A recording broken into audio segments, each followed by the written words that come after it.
Teniendo en cuenta los tres temas principales, como lo son sociedades y socios, reducción de dividendos y la doble imposición, se tuvo bien tener como objeto de estudio Perú, en donde se evidenció que allí en este país aplican un impuesto general a las ventas, lo cual hace especial referencia a cada transacción realizada tras validar cada una de las etapas que se evidencian tras el ciclo económico.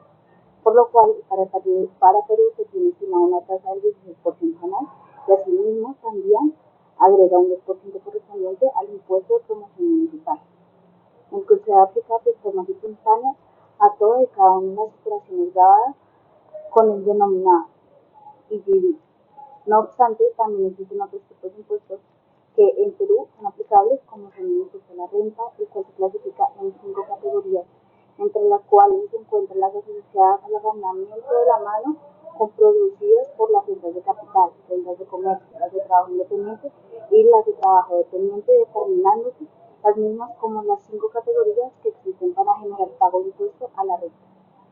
Es importante tener en cuenta que también existen impuestos selectivos de consumo, los cuales son los encargados de gravar la renta del país a nivel productor, con el ingreso al país de bienes, entre los cuales se encuentra el combustible, las bebidas alcohólicas, los artículos de lujo, entre otros, ocasionando de esta manera que también aparezca un impuesto a las transacciones financieras, el cual fue creado temporalmente para gravar las operaciones de moneda nacional o extranjera. Buenas tardes, estimado doctor, estimado compañero, ¿verdad? Alineado a lo que la compañera le refería anteriormente, me toca referirme un poco al tema de las sociedades, pues, y los tributos. En cuanto al país de origen, en este caso Colombia, y como comparable Perú. En el contexto societario, los vehículos más utilizados para constituirse en Colombia son las sociedades anónimas, las sociedades de compañía limitada, las sociedades de economía mixta y los fondos públicos, lo cual, haciendo uso del derecho comparado con Perú, tienen los mismos vehículos de constitución. En este caso, lo que podemos nosotros, pues, inferir es que principalmente se da por ser un régimen flexible en materia de constitución, administración y autonomía de los accionistas para el funcionamiento y organización de la misma, tanto en Colombia y en Perú. También ambos países comparten una figura jurídica, que en este caso son las sociedades extranjeras, las cuales no tienen personalidad jurídica en ambos países. Para concluir el tema de las sociedades, ¿verdad?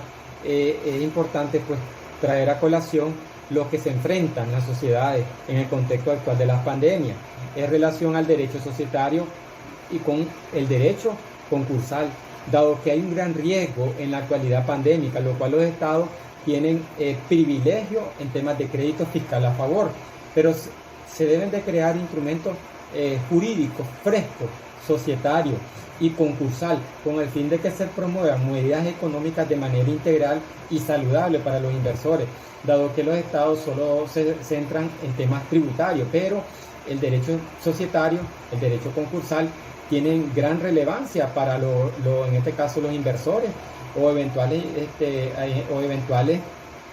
en este caso inversionistas que busquen el país, tanto en este caso como país de origen y como país comparable.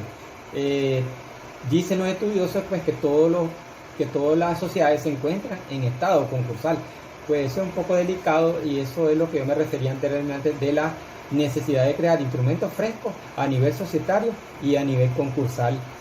En relación, pues, al tema de las obligaciones, ¿verdad? Como sujeto pasivo, los sujetos pasivos en Colombia, ¿verdad? El estatuto tributario en su artículo 12 establece, ¿verdad?, que las sociedades son sujetos pasivos, las limitadas, las sociedades anónimas, contribuyentes del régimen tributario especial, hay asociaciones, fundaciones, corporaciones, sociedades de entidades extranjeras y los establecimientos permanentes. Todos estos son considerados como sujetos pasivos. Igual, en el caso de Perú, tienen exactamente esta misma similitud. Como elemento objetivo de la obligación tributaria tenemos la base gravable, que corresponde a la base a la cual se le aplica la tasa. En el caso de Colombia, ¿verdad?, hubo una reforma recientemente, la ley 2155, donde pasa la tasa al 35%. Esto es de acuerdo al artículo 240 del estatuto reformado. En el caso hay igual tasa nominal para tasas especiales para las mega inversiones 27% y la zona franca que es el 15%. En el caso de Perú, igual la tasa actual anda en el 29.5%. Hay régimen igual especiales. Normalmente los dos países comparten, ¿verdad? Instrumentos similares jurídicos. En este caso al régimen tributario, ¿verdad? Y a las tasas, yo lo que puedo inferir es que los distintos países en las regiones, sobre todo, hay una gran necesidad de digitalización en general, la penetración de Internet en todos los sectores, la calidad, ¿verdad?, de conectividad digital, la fiabilidad de las redes de comunicación, la adopción de mecanismos de pagos digitales, las habilidades digitales de las personas, las empresas, las presencias de plataformas, todo este ámbito tecnológico. En eso es importante que en este caso los estados pues se centren y no efectivamente en estar haciendo reformas en materia tributaria. Otro caso importante que traigo a colación es el tema de que en el 2021 137 países llegaron a un acuerdo sin precedente con el tema del impuesto sobre la renta sobre sociedades. Este es el marco inclusivo BEC, erosión de la base imponible y traslado de beneficio coordinado con la OCDE. ¿Por qué traigo a colación esto? Porque estos son instrumentos los cuales son reconocidos a nivel internacional como la OCDE, y en esto es que los países o los estados, en este caso Colombia, Perú, deberían de estar trabajando, pues acercarse a este tipo de instrumentos, ¿verdad? Porque esto ayuda efectivamente a que los países, ¿verdad?, suban, en este caso, las recaudaciones que es la que más buscan. Esto también tiene importancia porque lo que se está tratando es que esto se materialice en convenios internacionales y modelos de legislación interna, tanto para a estos países pues, que pertenecen a la OCDE. Esta reforma para estos países, como en el caso de Colombia y Perú, ¿verdad?, pueden ayudar a construir, a aumentar la recaudación tributaria de empresas multinacionales y empresas pues focalizadas que se encuentran a nivel interno.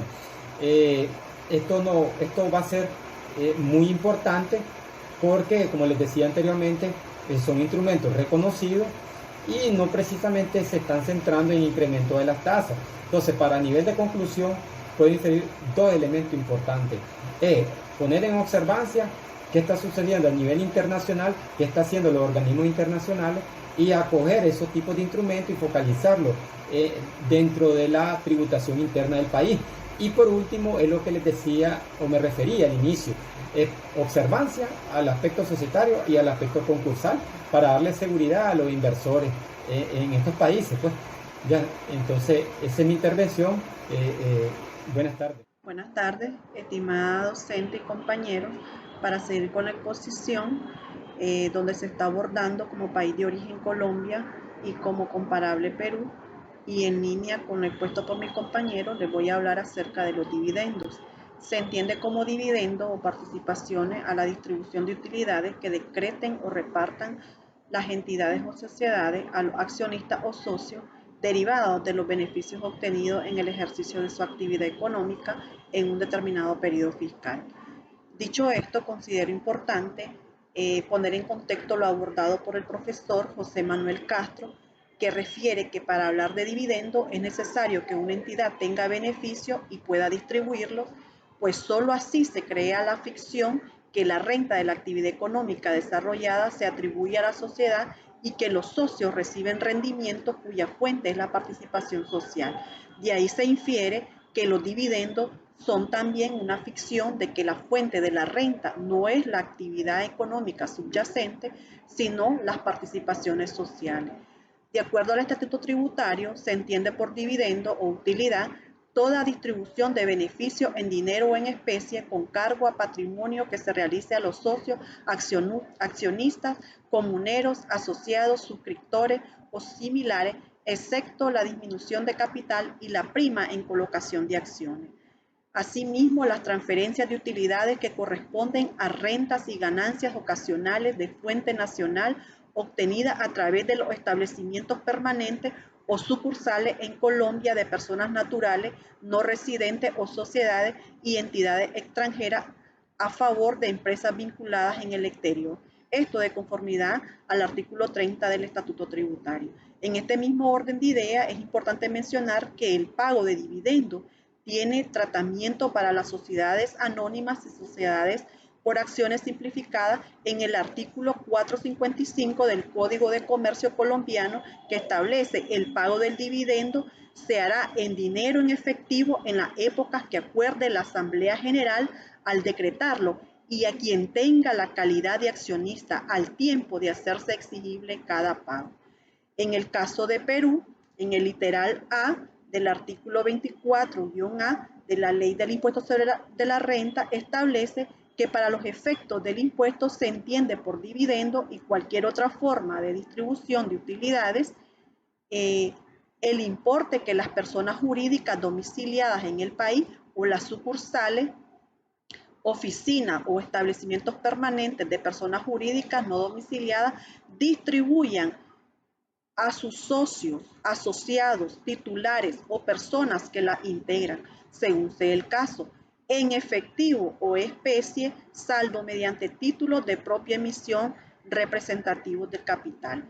Ahora, hablando de la tarifa de los dividendos, en el caso de Colombia, actualmente con la reforma o la ley 2010 hubo una modificación al artículo 242 del Estatuto Tributario, el cual establece la tarifa especial para dividendos o participaciones recibidas por personas naturales o residentes, estableciendo rangos desde 0 a 300 con una tarifa del 0% y los mayores de 300 VT en adelante con una tarifa del 10%. Para el año 2022, el valor de la unidad de valor tributario VT es de $38.004. En relación al impuesto a los dividendos, el artículo 51 de esta ley 2010 modificó el artículo 245 del Estatuto Tributario, que establece que la tarifa del impuesto sobre las rentas correspondientes a dividendos o participaciones percibidos por sociedades u otras entidades extranjeras sin domicilio principal en el país o por personas naturales sin residencia en Colombia y por sucesiones ilíquidas de causantes que no eran residentes en Colombia, esta pasó del 7.5% al 10%. Asimismo, el artículo 52 de esta referida ley, que modificó el artículo 246 del Estatuto Tributario, establece que la tarifa del impuesto sobre la renta aplicable a los dividendos y participaciones o que se paguen o se abonen en cuenta de establecimientos permanentes en Colombia en sociedades extranjeras será del 10%. Esta anteriormente estaba en el 7.5%. En el caso de Perú, de conformidad con lo establecido en el último párrafo del artículo 52-A, el inciso A del artículo 54 y el inciso E del artículo 56, están afectos al impuesto a la renta con la tasa del 5%, los dividendos y otra forma de distribución de utilidades otorgados a favor de las personas naturales, sucesiones indivisas y sociedades conyugales domiciliadas en el país y las personas naturales, sucesiones indivisas y personas jurídicas no domiciliadas. Es evidente que tratándose de una renta pasiva, como es el caso de los dividendos, únicamente nos encontramos ante una renta imputable en el caso de ambos países en el momento de su percepción.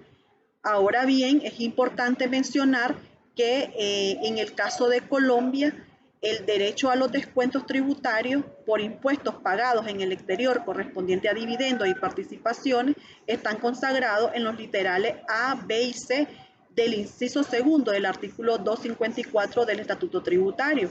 Asimismo, la legislación peruana contempla la posibilidad de tomar como crédito contra el impuesto peruano el impuesto pagado en el exterior, pero únicamente en relación a rentas de fuente extranjera, que a su vez se encuentran grabadas en Perú. Como se puede observar y en conclusión, ambas legislaciones contienen la definición de dividendo.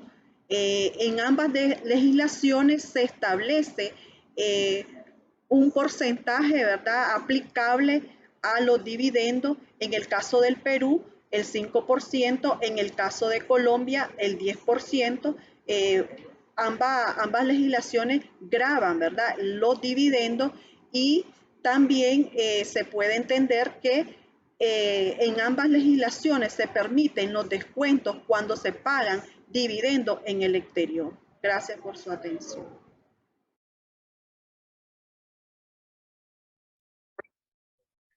Bueno, muy buenos días. Acorde a las intervenciones que han tenido mis compañeros, es importante resaltar que dentro de los mecanismos de atenuación para evitar la doble imposición y la evasión fiscal, Colombia y Perú son miembros de la Comunidad Andina de Naciones. En esta Comunidad Andina de Naciones pues se han establecido importantes acuerdos multilaterales, y dentro de estos acuerdos multilaterales han salido importantes decisiones, como es el caso de la decisión 578. En esta decisión 578, que hace referencia al régimen para evitar la doble tributación y prevenir la evasión fiscal, encontramos que dentro de sus objetivos pues está primero el de evitar la doble tributación entre los países miembros. Actualmente los países miembros son Colombia, Perú, Ecuador y Bolivia. Otro objetivo es fomentar el intercambio entre los países de información, de comercio exterior, atraer la inversión extranjera y prevenir la evasión fiscal. Preveniendo la evasión fiscal a través de mecanismos de estabilidad jurídica. Y aquí, digamos que hay un primer problema que es importante, o que vamos a trabajar en esta intervención, referente a que no existe una doctrina o una gran cantidad, o una jurisprudencia de impuestos o de tributación internacional que pueda dar luces sobre ciertos aspectos específicos, sobre ciertos sectores económicos que tienen incidencia tanto en los impuestos corrientes de orden nacional. Prácticamente esta decisión 578 aplica para el impuesto de renta y para el impuesto al patrimonio, ¿verdad? Referente al impuesto de renta, es importante mencionar que en Colombia el impuesto de renta tiene un complementario, que es el de ganancias ocasionales. Este impuesto de ganancias ocasionales no está dentro de la decisión 578, pero digamos que esa interpretación pues se subsana con lo que está establecido en el artículo 5 de nuestro Estatuto Tributario Nacional, que prácticamente incluye dentro de los ingresos pues también el complementario de ganancias ocasionales.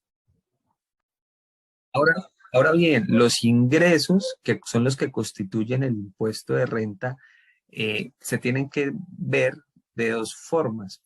La regla general de esta Comunidad Andina de Naciones, o de este acuerdo multilateral, es que prácticamente el ingreso o los tributos prácticamente se dan en el origen del ingreso, y no como el modelo de los convenios de doble imposición establecidos por la OCDE, que tenemos el estado de la fuente y el estado de la residencia.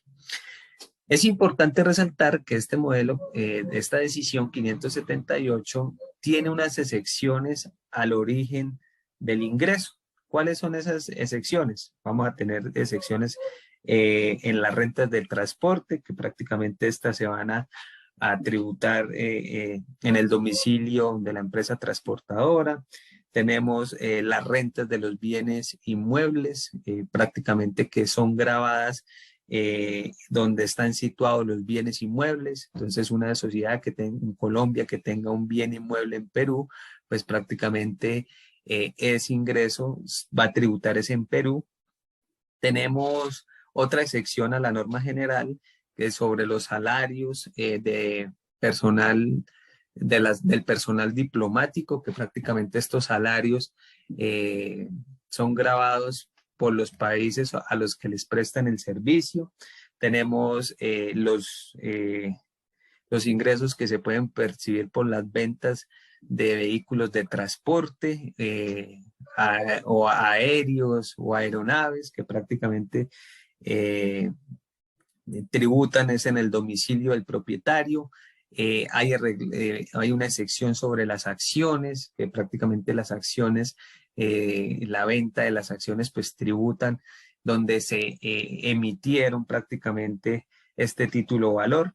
Y aquí hay algo importante que establece tanto el artículo 13 como el artículo 14 de la decisión 578, que hace referencia a los servicios personales y empresariales que hacen referencia a la asistencia técnica y a la consultoría, que prácticamente va en contravía de la esencia del origen que busca la decisión 578. ¿Por qué? Cuando hablamos de servicios personales, técnicos o de consultoría, estos son gravados donde se presta el servicio. Y cuando hablamos de servicios empresariales, de asistencia técnica o de consultoría, pues estos prácticamente son gravados donde se produce el beneficio del mismo. Es decir, si una empresa en Colombia va y presta un servicio en Perú, ¿verdad? Ese beneficio fue prácticamente prestado en Perú, y en Perú es donde se tiene que tributar esos servicios, digamos, dándole o yendo en contravía al origen o al estado de la fuente, que es lo que busca prácticamente esta decisión. Ahora bien, es importante ver que la decisión 578, como ya lo han dicho mi compañera, habla de los dividendos y las participaciones. Prácticamente los dividendos o estos rendimientos son gravados prácticamente donde se encuentra la sociedad que reporta ese dividendo. Una sociedad en Colombia que tenga inversiones y en acciones en Perú prácticamente va a tener que tributar sobre esa acción en Perú, y ese ingreso o ese ingreso que se va a percibir en Colombia es considerado una renta exenta, o en algunos casos como un ingreso no constitutivo de renta ni de ganancia ocasional. Y estos dividendos solo se graban una vez, y se graban pues prácticamente donde está la sociedad que reparte este dividendo. Como les dije al inicio, pues esta decisión 578, que viene desde que se formuló en el 2004 y que empezó a tener efectos desde el 2005, prácticamente se aplica para el impuesto de renta, pero también para el impuesto al patrimonio, ya que hay que tener cuidado porque si hay países miembros que no graban el impuesto al patrimonio o el impuesto a la riqueza, este artículo, especialmente el artículo 17, prácticamente no va a tener ningún efecto y se tiene que remitir a la normativa interna de cada jurisdicción. Por regla general, referente al impuesto al patrimonio, este impuesto al patrimonio se tiene que, o se grava en el país donde se posee este patrimonio, ¿no? Entonces es importante resaltar esa situación. Ahora bien, hay aspectos controvertidos referente a la decisión 578 que es importante resaltar. Por ejemplo, primero que no tiene en cuenta una cláusula no discriminatoria, como sí lo tienen los convenios de doble imposición basados en el modelo de la OCDE. Y segundo, que siempre está, digamos, arraigado a que sus ingresos tengan el criterio de la fuente. Como no hay, digamos, como siempre está ese criterio de la fuente, pues no hay cabida al método de la imputación o de la sección, sino que la misma decisión establece que el mecanismo que otorga total certeza de que el estado en el que se genera la renta, donde se posee el patrimonio, será el único que las gravará. Entonces, digamos que el criterio de la fuente está muy arraigado en ese sentido, a excepción, pues, digamos, de las excepciones que yo pude citarles anteriormente. Ahora bien, tributar o no tributar referente a este convenio multilateral, a esta norma supranacional, pues es importante resaltar que debido a que no existen, digamos, criterios de jurisprudencia específicos y que hay aspectos muy generales dentro de la decisión, se puede prestar para que existan ventanas para la nula tributación, debido a que se pueden prestar para hacer esquemas de planeación tributaria agresiva, valiéndose principalmente de esos vacíos legales, que no lo establece el acuerdo multilateral, ni que mucho menos están dentro de la norma tributaria interna. Entonces, en ese sentido, es importante resaltar que pueden haber situaciones donde se pueden llegar a optar por tener incluso doble beneficio. Como digamos, es el caso de Colombia, que podemos ver que la legislación interna prevé la imputación como método aplicable, según lo establecido en el artículo 254 del Estatuto Tributario, es el descuento tributario en impuestos pagados en el exterior, pues no se podría otorgar el crédito fiscal a sus contribuyentes y podría configurarse un doble beneficio para el mismo contribuyente, debido pues a esa ausencia de aspectos más específicos dentro de las normas generales del mismo acuerdo multilateral como de la misma legislación interna. De igual forma es importante resaltar pues, los beneficios y los objetivos que busca este convenio y resaltar que es un mecanismo supremamente importante para atenuar la doble imposición y evitar la evasión fiscal, aunque ya no sea los acuerdos o dentro de las recomendaciones que se existen, es que ya no los futuros convenios de doble imposición pues se suscriban bajo los criterios del modelo de la OCDE, que son más actualizados, que son constantemente modificados y que tienen más criterios y más certezas específicas que pueden dar más lucidez y hay más interpretaciones para que los contribuyentes, tanto personas naturales como personas jurídicas, puedan poder tomar sus mejores decisiones de expansión, producción y de productividad. Muchas gracias.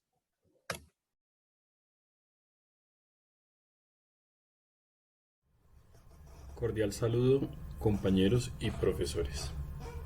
Bueno, para responder las inquietudes de este video, a modo de conclusión sobre cómo tributan las sociedades en América Latina, pasando por el tema de impuesto de sociedades, posibilidad o imposibilidad de deducir dividendos, tarifa de impuesto a los dividendos y mecanismos para eliminación de la doble imposición, como conclusiones de lo expuesto por mis compañeros, podemos resaltar, respondiendo a la pregunta de dividendos, que en el caso de ambos países analizados, Perú y Colombia, ambas legislaciones contienen regulaciones específicas respecto al tema de dividendos. En el caso de Perú están grabados con el 5% y en el caso de Colombia con el 10%. Entonces aquí están ambas legislaciones con sus distintas tasas. En el caso de ambas legislaciones, como nos explicó María, se permiten